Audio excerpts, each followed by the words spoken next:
one of my favorite books on survival, wilderness survival, Arctic survival, desert survival, stuff like that.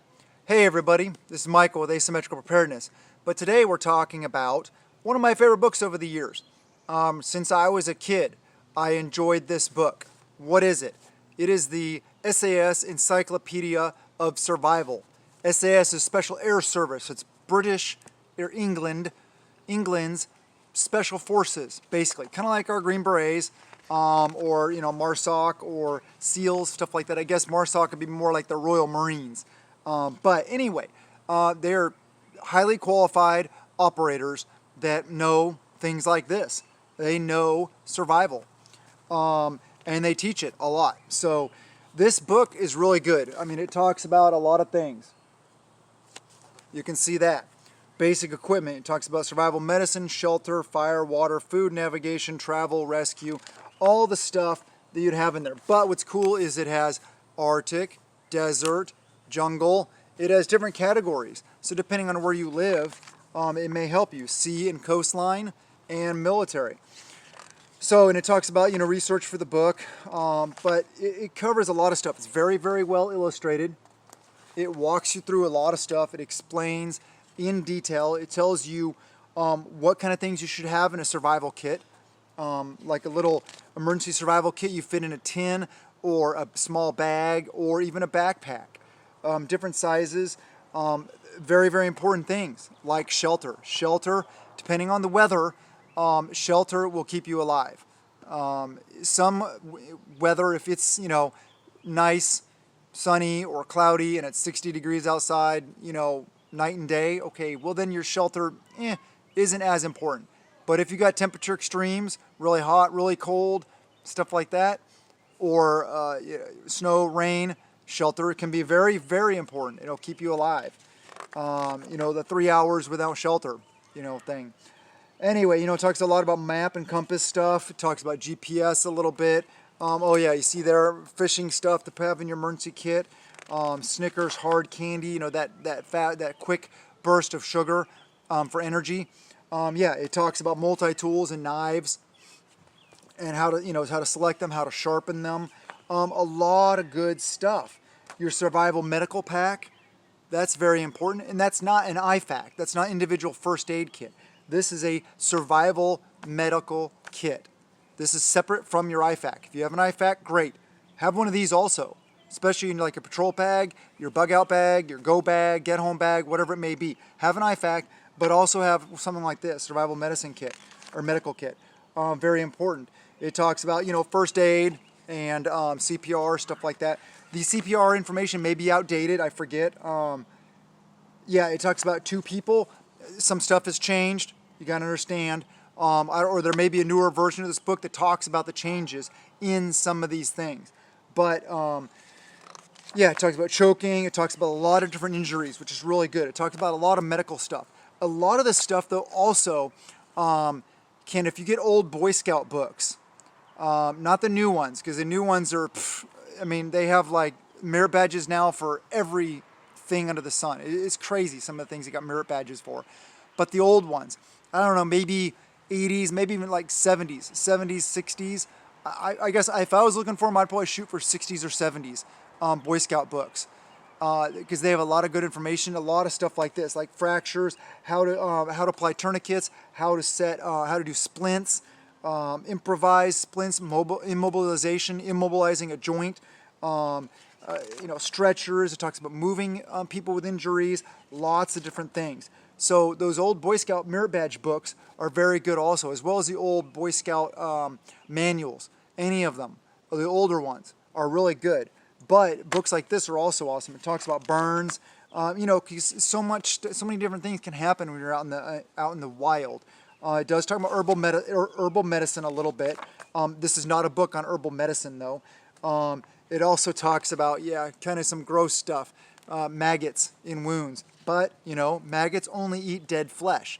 So they'll clean out the dead flesh from a wound, and they won't eat the living flesh.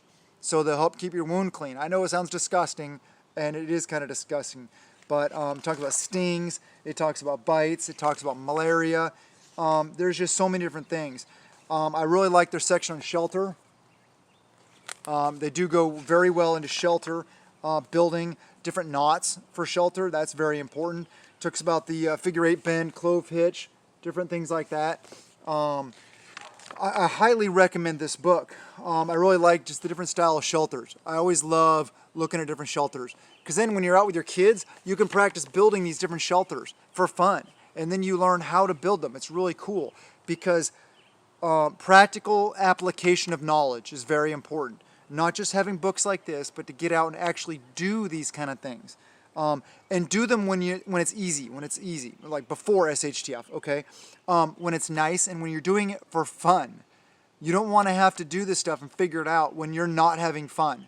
When you have, you're extremely cold, wet, damp, you're being pursued, or anything like that. You don't want to try to figure this stuff out then.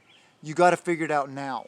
So this is very important knowledge. Cooking, starting a fire, different message to start a fire.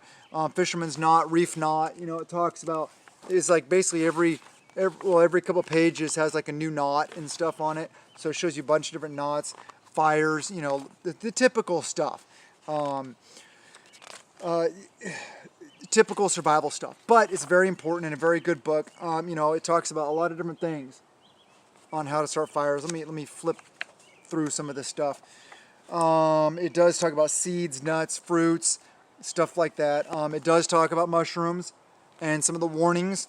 Mushrooms are one of those things that there are some mushrooms that are clear cut, basically like, okay, you know that one's good. There's a lot of them that are like questionable. There's other ones that look alike, ones that are good that are very bad. So mushrooms are one of those things that I would learn a lot more about before I just go out and pick mushrooms. Another thing is trapping and snaring. That's really useful in a survival situation, maybe SHTF situation. This is for, wilderness survival, but I mean, preppers, we may have to rely on this stuff. Hopefully not. It shows you how to make a bow and arrows. This is all vital stuff, vital skills. A lot of it is the basics. This is stuff that our ancestors knew. The Dakota fire hole, there's another one. See, our ancestors knew this stuff. It was skills that they just had. They knew how to go out and build a shelter. They knew how to trap and snare for small game. They knew how to make a bow so that they could hunt. They knew how to hunt. They knew how to cook over a campfire. They knew all this stuff. A lot of this stuff is forgotten knowledge. So now we have to relearn it.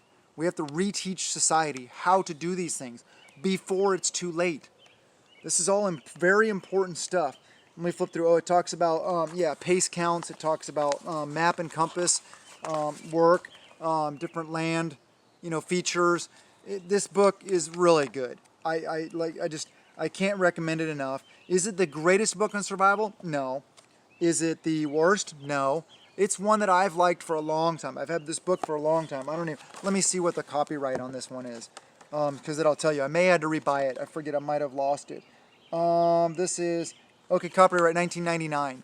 So this probably was the second one I bought because I remember having one in like high school and stuff like that. So that may have gotten lost in my moves in the military or something. I don't know.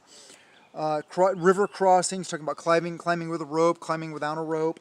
Just a plethora of knowledge. And, the different jungle, Arctic, desert, stuff like that in different environments. Whatever applies to you can be also very useful because there's unique skill sets and unique tricks and tips that you need to survive in different environments. So this is one of those books that I would put in the must-have category of preparedness. And I didn't want to just do a prep of the day on this book because I lost the cover. I don't know where the cover went, but I didn't want to just do a prep of the day because this is such a good book. Yes, right there. Highly, highly recommend it. I don't know what the cover looks like, I forget. Get books like this though. And like I talked about, this book, just all these books, this book, just, have all these kind of books on your prepper shelf, in your library. Paper copies, not electronic copies, because EMP, something like that, fries everything. You want to have paper copies. Trust me, you want paper copies. Stock your prepper library. But more than that, go through your prepper library, read it, practice, do. That's very important. Times are easy right now.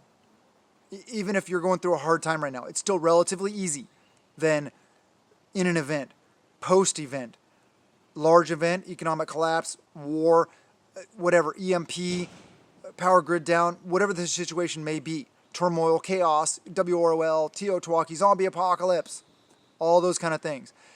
Everything will be more difficult then. Now is the time to learn. Now is the time to prepare. Now is the time to do. I hope you guys liked the video. Please subscribe. Please hit the like button. Please comment below. Share the videos. Anything to help out the channel with the algorithm, with visibility, to reach more people so that we can empower more people. The more people that are prepared, the less people coming for my stuff and coming for your stuff with starving children in their tow after an event happens. So get the word out. We want to empower and uplift more people. Have a wonderful day, and blessings to you and yours.